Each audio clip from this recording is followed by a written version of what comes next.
Welcome to another episode of Being Me with Anushree, an emotional health coach and an energy healer, where we dive into the stories of impact, courage, and consciousness. Today, we have a very rare guest who can be defined for intellect, empathy, as well as for creating a change through conscious choice.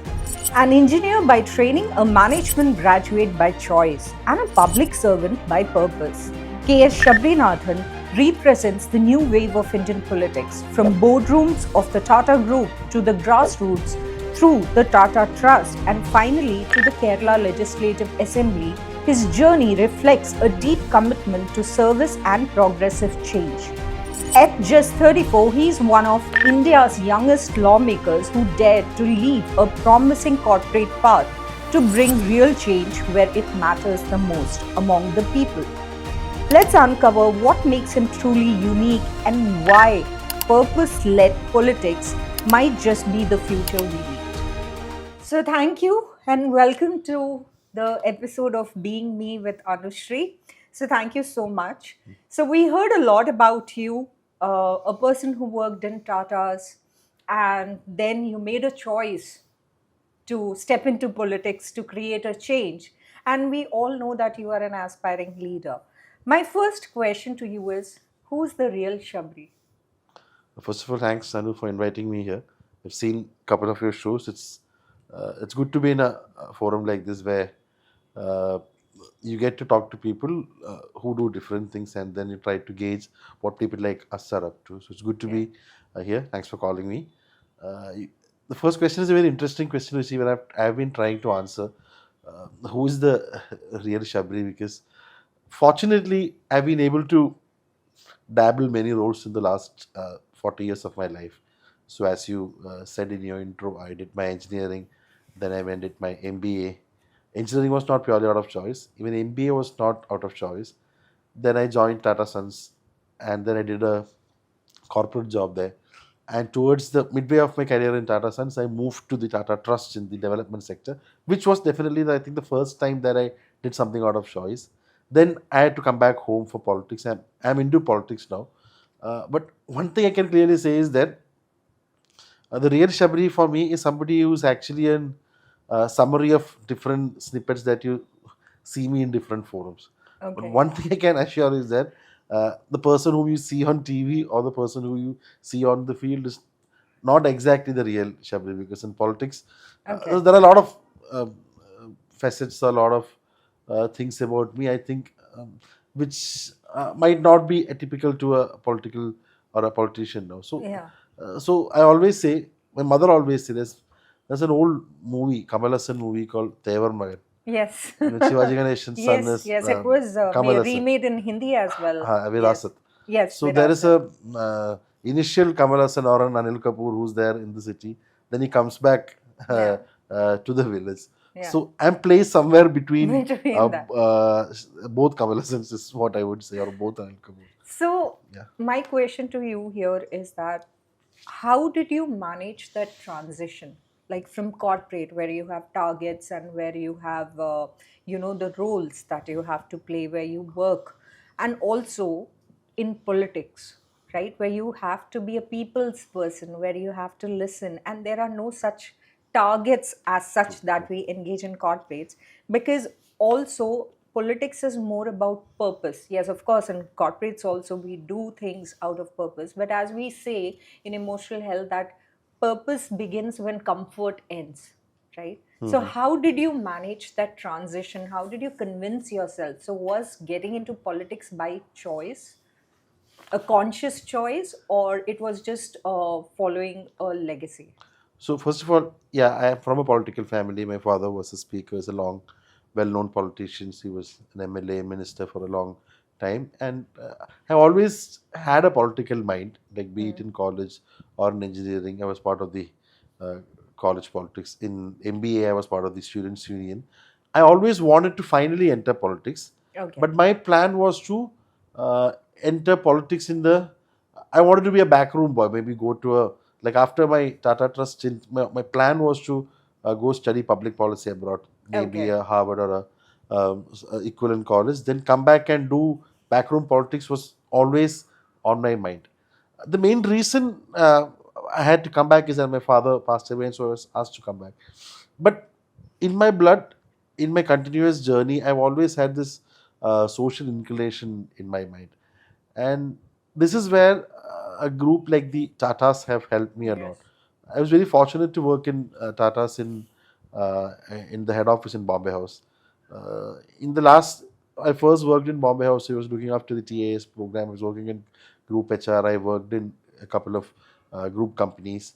But then, when Mr. Tata moved as the chairman of Tata Trust, they were looking for people who could work on certain projects with him. That's when Okay. me and a couple of other TAS Okay. officers, I was fortunate to work with them on certain projects. And that's the time when I actually traveled throughout India. Okay. And all my assumptions, all my thesis on what ails our country, or what a typical corporate person wouldn't see, I saw in those days.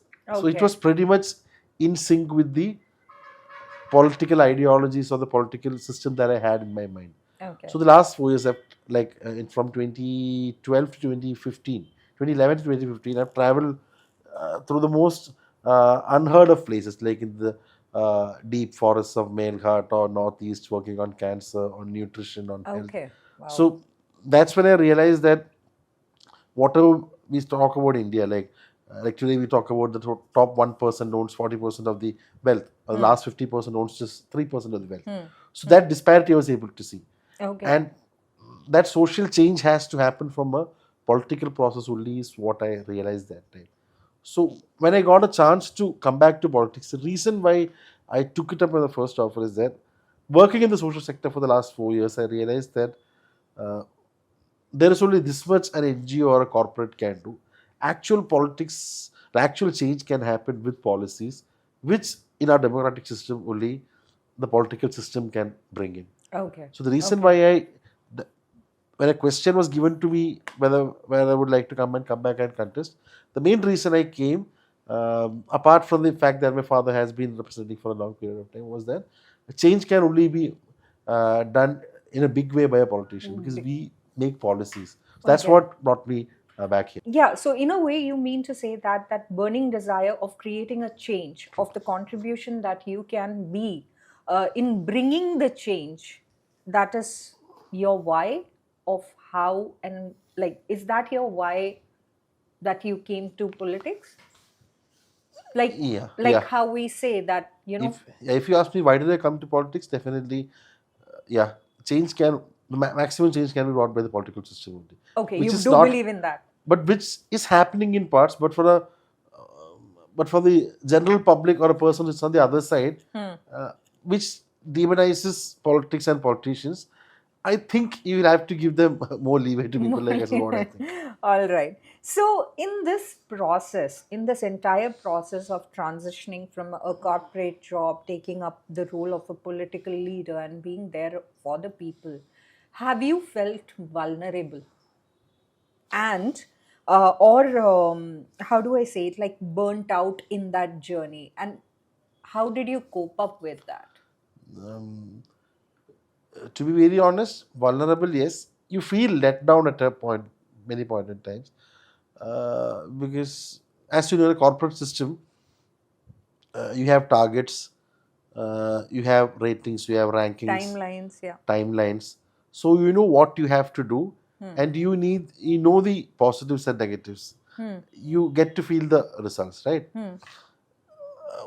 One issue that I faced initially, which I still face, is that uh, uh, you don't get evaluated that often. Or the metrics of evaluation are It's different. Yeah. In politics, set aside like even democratic process, the elections that happens 5 years, it's not typically an evaluation of your performance or efficiency. A lot of factors come in. So it's a very heterogeneous process. Like in a corporate, you know that you do your work.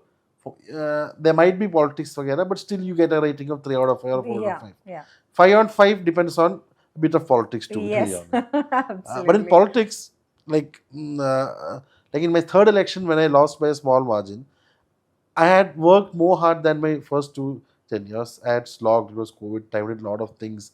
Uh, Made a lot of interventions, be it inside the house, outside the house. But due to certain reasons which are beyond my comprehensions, I lost my lot.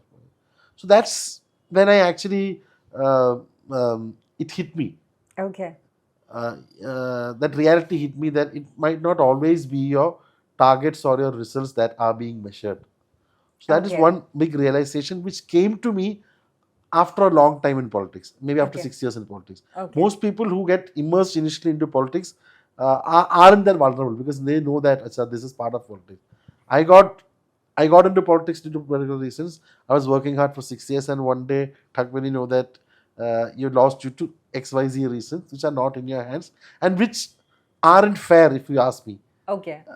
Then it hits you. So Yeah. I felt vulnerable. Okay. So the last 4 years of my life, uh, one good thing is that I've tried to um, what do you call mold myself in a way where I know that a lot of things are beyond your control, Okay. and there are certain things uh, beyond your results and beyond your efficiency which you have to do, which will make you a better politician.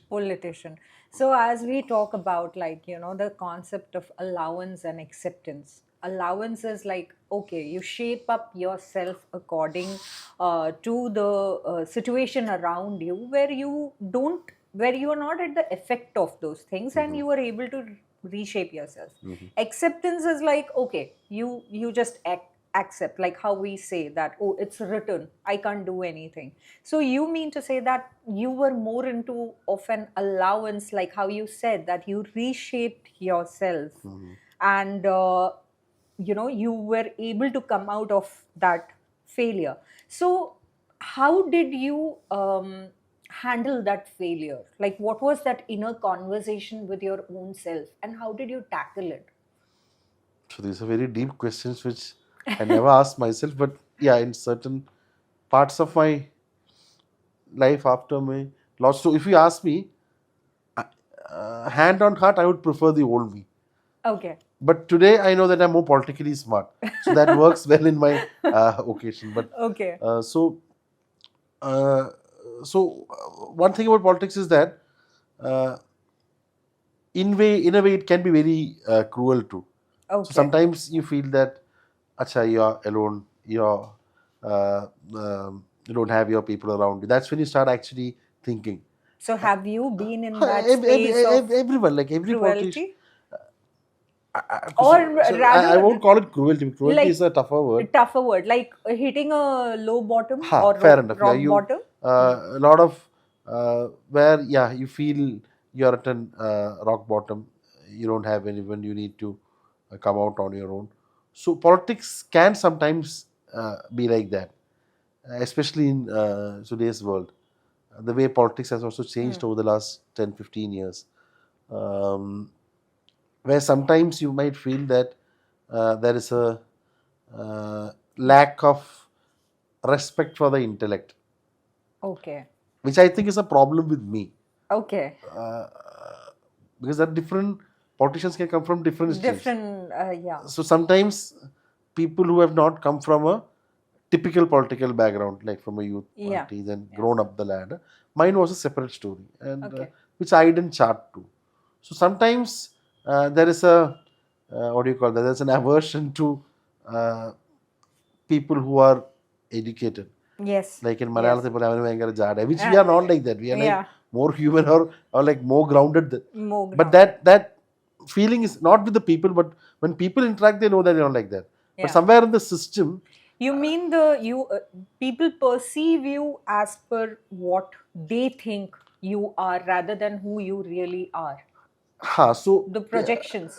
the projections actually work a bit here because I know, because I'm a very fun-loving, I'm a very grounded person, but because the fact that I'm very, maybe I've got more education than most, and because of my background and my marks and all, people think that I'm like this, which I am not. Okay. No, I All am right. like any other person from Trivandrum, like very chill, more like loving or going to the shop, or the chota shops, like. Yeah. But some people feel that he's thoda touch me not I do, which I am Okay. not. Which you are not. Which I am not. Which Okay. I can honestly say I am not. Yeah. Okay. So, a very small question is like we were talking about vulnerability and how you cope up after hitting rock bottom.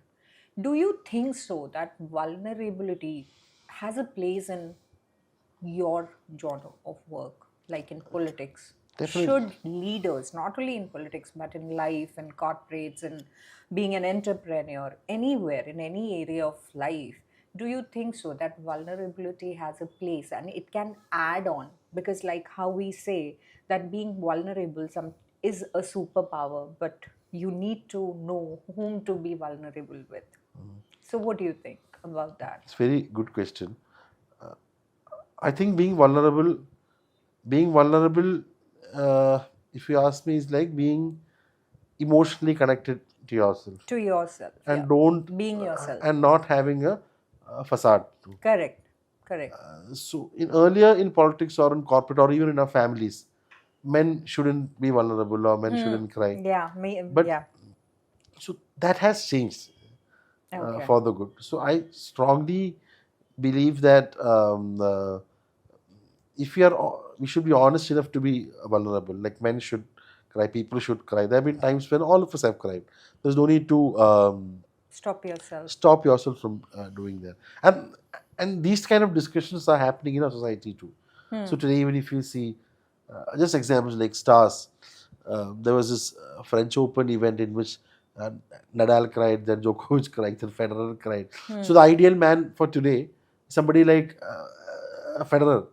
Like Federer, every time he wins, he cries. So it's very much in sync with his emotions. Yeah. Um, Look at politicians now. Look at actors now. Look at influencers now.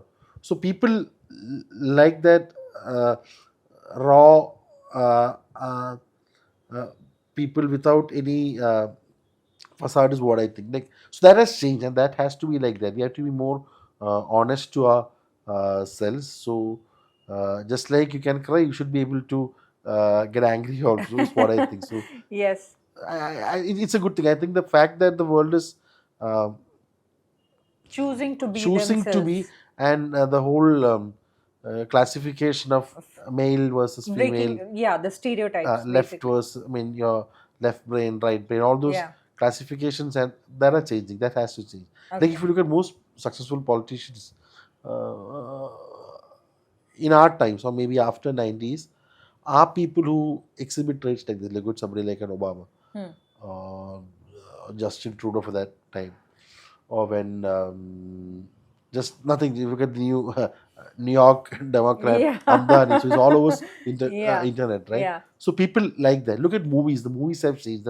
Correct. Even the big angry young man has changed. Even the angry young man cries now. Yes. If you look at the transition of those actors or those characters, Yes. or like why do people connect so much to the Imtiaz Ali movie? Like Yeah. I always can. I'm a huge fan of Imtiaz Ali. Like, Imtiaz Ali. all his movies for the last, right from Sochana, that I've been watching Yeah. very intensely. So people strike with the characters, Yeah. like the moral tribulations that somebody like a Ranbir goes through in Tamasha, Huh. or Saif goes in Lawaj ke Lauren Rockstar, Yeah. is very similar or representative of what people of my generation or my Yeah. age went through. Yeah. So there's a lot of discussion, rediscussion on movies like that and stuff like that. If you look at the books that have been Yeah. read now, be it Sari Rooney or be it Adichie or all the new age writers, people love those books which deal a lot with empathy and, for lack of a better word, I wouldn't call it that way, but feminine or effeminate traits. So Correct. that's it's Correct. I completely got okay. you. Yeah, Yeah. yeah. Yeah. Completely okay, I think. So, the value theory is mainly like being liked is very passive, but being valued, it's a choice. So, do you like being valued or being liked by as a people's person? It's a very tricky question. I don't know. I'm not really sure if those are mutually exclusive traits. But what people say, even what my wife says, is that I try to be Miss Congeniality, that I try to be liked by people. Okay. So I think, to be very honest, See, because people value you with an intention. It is very intentional because they find something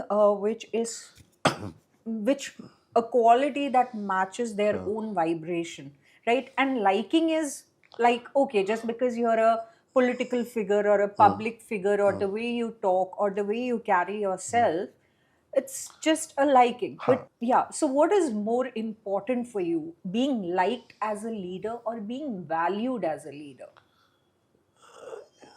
I'm still unable to, like, as I told, like, differentiate both. But I like being liked. I like being called affable as a person. Okay. In my political work, but I get valued for certain competencies that other politicians might not have. So I like that about it. Because there are certain things which maybe I can do better than some other politician. There are certain issues which I might be able to appreciate, which people think that I might be able to appreciate. And even my political journey, I've tried to pick on those issues which other people wouldn't be able to take, or which I can understand more, be it economics, or be it say something like budgets or finance, or be it something that is more new generation. So those kind of things I do on my own, which I get valued for. Okay. But end of day, who doesn't not like being liked? Liked Yeah. also. So yeah, it's like two sides of a coin, right? So as I was seeing your profile, as I was doing my research and all of that, you are quite a famous social media figure, right? People do interact with you, you go to places. But my question here is that being a people's person, being a face that is quite popular in public, how do you handle judgments? How do you handle, do you have like online trolling as well? People kind of get onto your nerves, if I No, may so that's say. How that's do you handle that thing within yourself? a very good question. So, I'm pretty much active on social media. My wife's pretty much active on social media. We got decent, and she's got better Instagram followings. And most people in Kerala know both of us. And there is an interaction of politics and non-political figures, certain interviews, things like that. So we get trolled a lot. I'm pretty much okay with it. I always tell Divya too. The way I see it is that it's like, if you're enjoying the fame, if you put a pic and if you're getting, say, a reach of 1 million for that, you should be able to deal with trolls in the same way. You should enjoy it. You should enjoy it, or you should be neutral to both. So, Okay. one thing I feel about myself is that uh, I don't get affected, overly happy or sad is what I think. So I'm okay with it. I know that it's part of the game, and most of the troll or content that comes against us is manufactured for a particular reason, so political reasons, वगैरह. And essentially imagine there are like 3.5 crore Malayalis, there are 100 crore, 128 crore Indians. Just 50 people coming and writing comments or trolling Doesn't make a is difference. not even by a qualitative standard or by any survey standards, it's not a representative of Yeah. the society. Yeah. So these are people who make themselves heard, but certain comments and trolls keep us thinking. It gives us room to analyze and introspect too.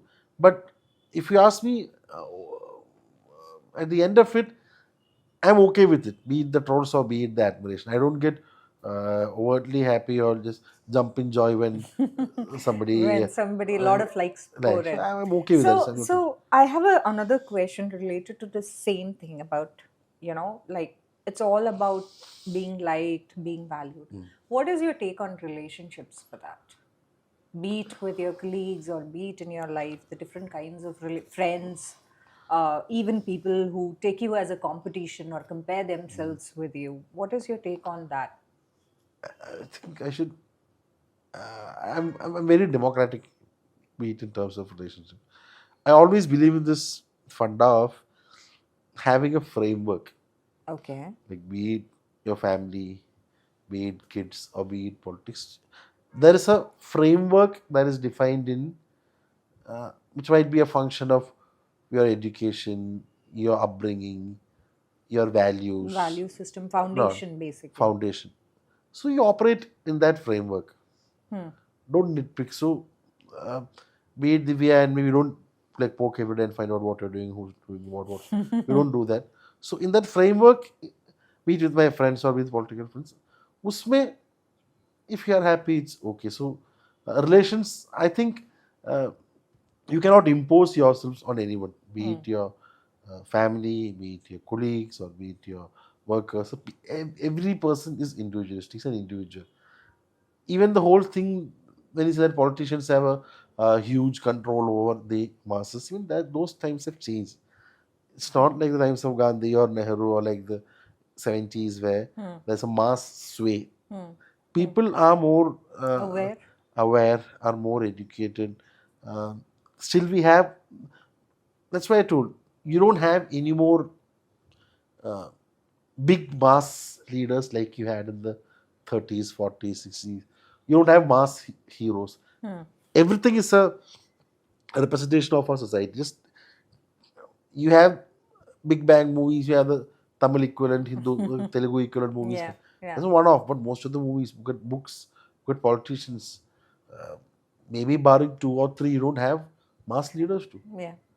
Mass leaders who can, like, you have so much of stories which you heard in the 70s and 80s when like a leader decides like life stops. Yeah. That doesn't happen Yeah. like that now. That doesn't So happen like that. that sway is coming down. People are becoming, society is becoming more like that. More. And in your personal relations, I think we have to.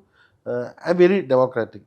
जो हो रहे होने दो. Sometimes, which my mother and my wife complains is that in the process of becoming democratic, I become too delegative or I become uninterested. Let them do what they want. So that is a Okay. problem that I have. Okay. I become too democratic and like to You. to tell a negative quality. I'm not knowing what's happening in the house. Okay. That is unfair. That is wrong, right? Okay. All right. So, do you believe in the power of choice? Like how we say, when you make a choice, it creates. Yeah, my life is an absolute example to that because I have made some choices without completely understanding it, uh, and then I made a final choice which has changed my whole course of life. Okay. So I think yeah, I strongly believe in the power of choice. All Like in the initial 20s, I thought I'd go with the flow, but then I realized that I don't want to go with the flow. It's a choice that I made. Had I been back in Bombay, I would have been earning really well. I would have been, as I the top 1 or 2% percentage of this society. But it's a decision that I took, but not thinking about the future. A choice that I took has made a complete U-turn in my life and has changed my priorities, changed my outlook, changed my bank account, everything. Yeah. Like, All right. bank balance is not matters. So it's a Okay. function of choice. Yeah. Yes. So, next is a very interesting question, which is kind of looking into the personal side of yours. Being a political leader, right? Are you a spiritual person or are you a religious person? So, I Or think, as being who you are? so I don't. So when it comes to religion and spirituality, I'm undereducated. I'm underinformed, so I don't make Opinions. observations, opinions, Okay. observations. Which especially in today's times, there's so much of uh, debate happening on different facets. I don't get into that. But the way I see But it is what's that your I'll inner. tell you in simple English. So I'm not a person who goes on a temple run. I have my certain set of temples where I go when I want to go. So I've seen a lot of people take the load of religion. Hmm. Like today is Monday, ye vrat karna hai, today is Tuesday, I have to go to this temple. So for those people, I might be completely wrong because it's not Yeah. a sphere in which I'm educated, but a lot of people uh, have this baggage of religion. Yeah. Absolutely. And They the get baggage of traumatized religion as gets well. on to them. Yeah. It's a trauma then after that. So for me, if you ask me, religion, which might not be even a right answer, religion is my comfort. To the extent, uh, people might say that I'm not a true believer too. Fair enough. I think it's very internal. If I feel I want to go watch this movie on a Friday evening, similarly I feel tomorrow I have to go to the temple. To the So temple. so that defines my spirituality. Second, but any other person, be it a person who has excess religious baggage or a person who is an agnostic or an atheist, I respect that. So if you are my friend, if you want to go to the temple, uh, I'll come with you. Okay. So I don't uh, Judge. have judge or my religious projections on you. Okay. I think it's very, very, very internal. For me, religion is comfort. I go to temples. There are certain temples that I like. I go there when I like. That is the way I'm at peace with that religion. So very happy with Okay. that. I'm not sure if all the religious, the so-called blessings are showered on me because of that, but I'm happy with it. Okay. So, in a way, you actually described, I would say, like, not really being religious, but kind of spiritual, like how we say spirituality is mainly about where you can turn to inner self and you can, introspect, like who I am, what I am, and how I can be. That self work is more about spirituality. So in a way, you kind of go to these places to align back to your own self rather than just the procedures and the process of like being religious, like how we spoke about. So I wouldn't want to answer it the way that you comprehended it for me because again this whole spiritual thing, it's very internal. It's more about internal cleansing, asking questions. The reason why I go to a temple is not because that process will happen in a temple. There are certain temples that I like. I like going to Guruvar because I like the vibe of it. There Yeah. is, So vibe, I like going basically, to yeah. Mogambiga. I like going to Vettagad Church. If I go to Bombay, I go to Haji Ali.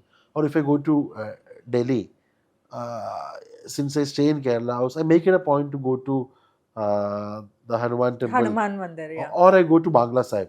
Hmm. So if you ask me the place where I feel the most at peace is Bangla Sahib at CP. Okay. Okay. So so what is the, why do you go to a temple to feel that inner peace? Inner peace. I get that when I go to Bangla Sahib. Okay. I don't understand the rituals. I know Sikhism. Yeah. There are certain churches or dargahs where you go. Yeah. You get that feeling. So a lot of temples that you go.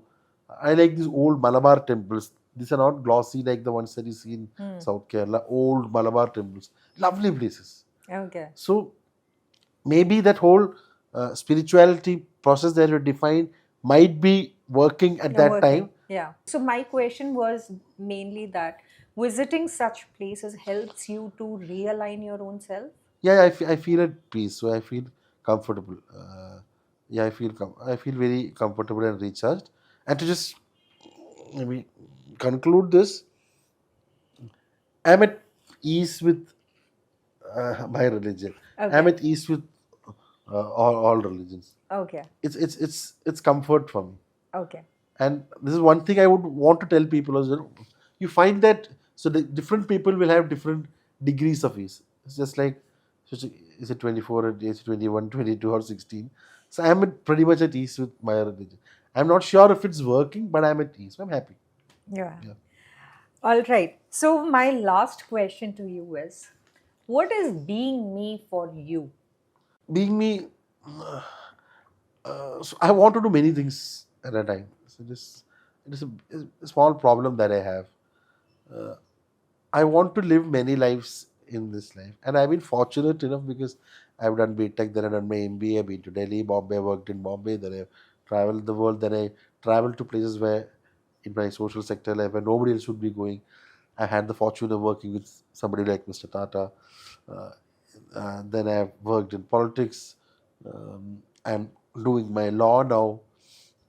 But there are certain things that I still want to do. If you ask me, there is no added value in a politician like me after having 2 or 3 degrees to go and study public policy.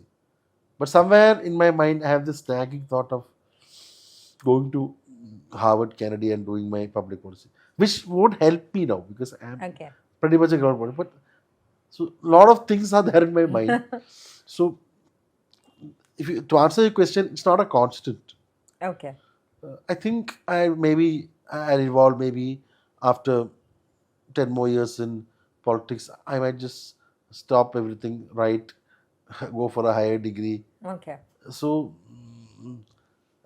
end of the day, when I look back, I should be happy that Sorry.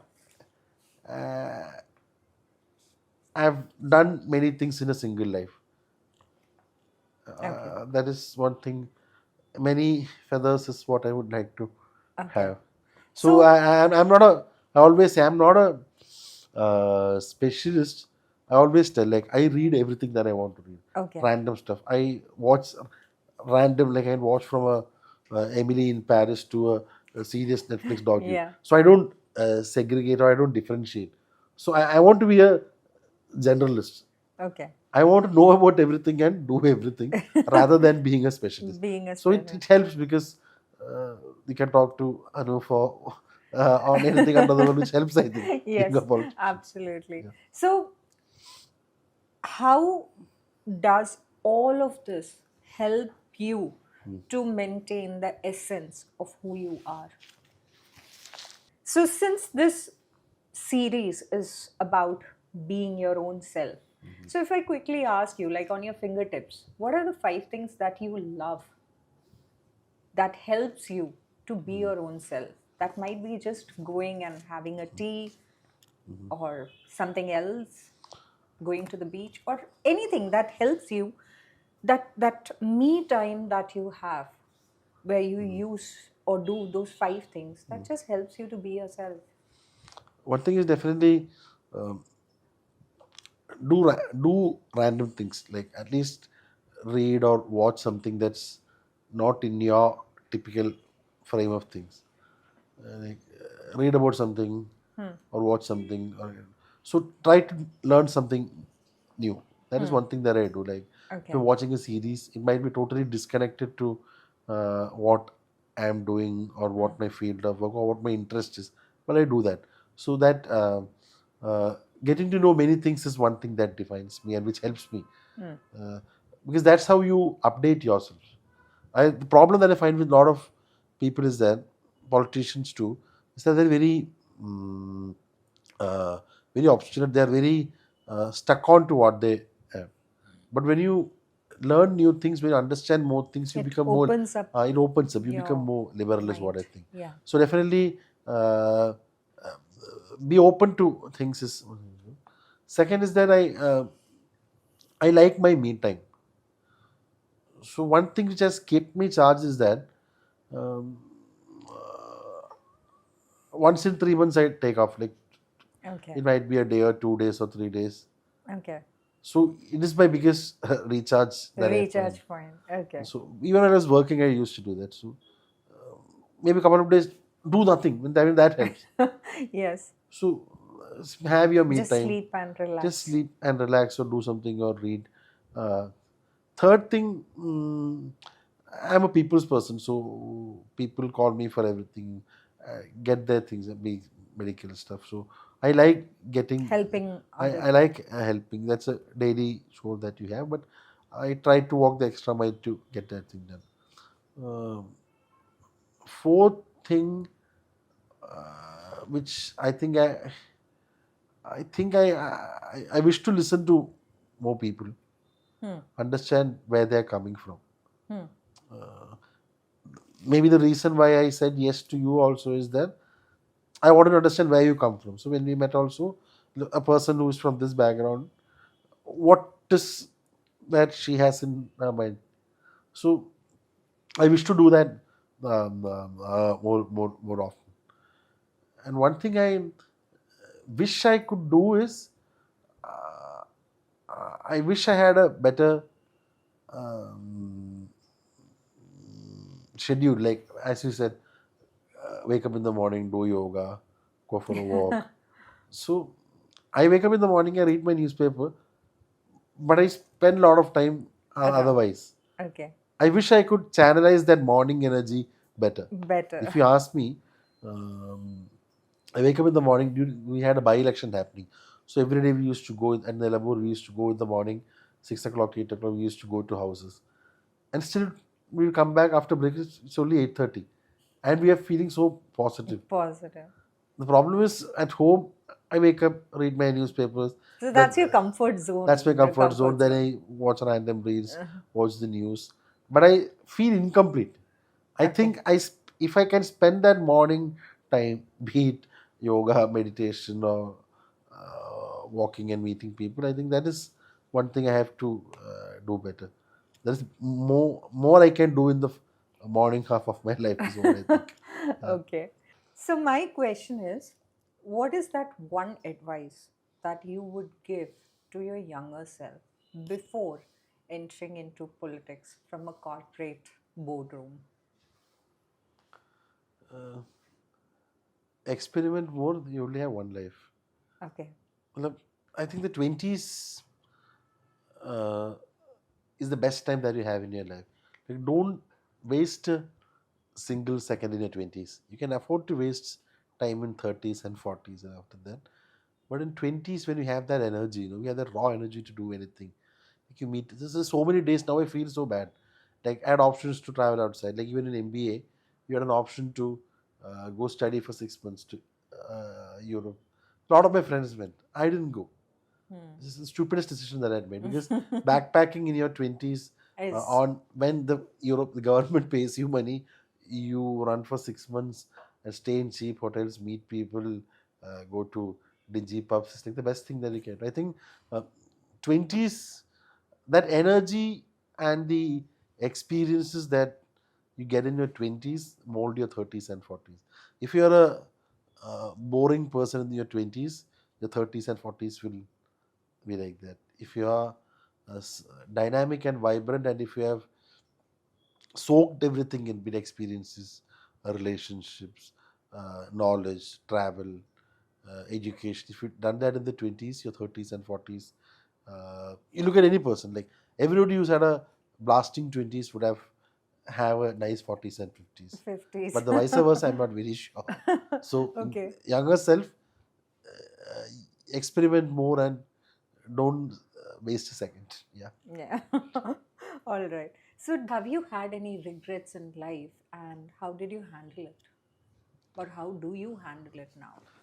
Regrets professionally, no, because it's a decision that I have made. Uh, um, I won for 2 elections, lost the election by a small margin. I'm sure I'll be able to come back. That's something, a decision I took.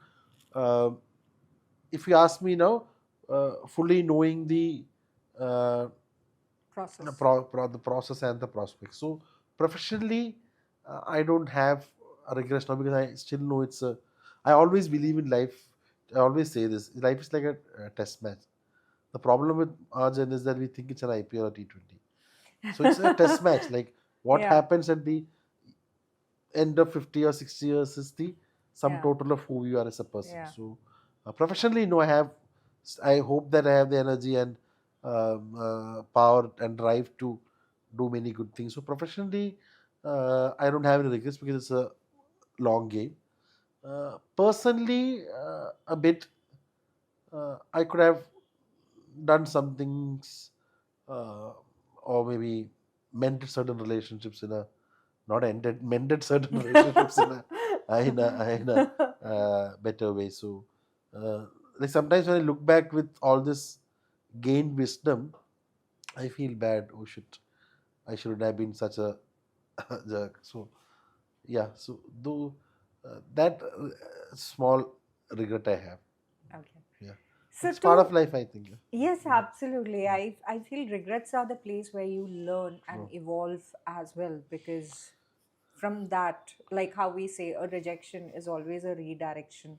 So any kind of regrets that we have in life, it helps us to evolve and step up in our life. So, last question, in one word or in one sentence, if somebody asks to define you, what would that be? I think I would like to call it um, somebody who's easy. Easy. That's the way I would want to my life to be seen as.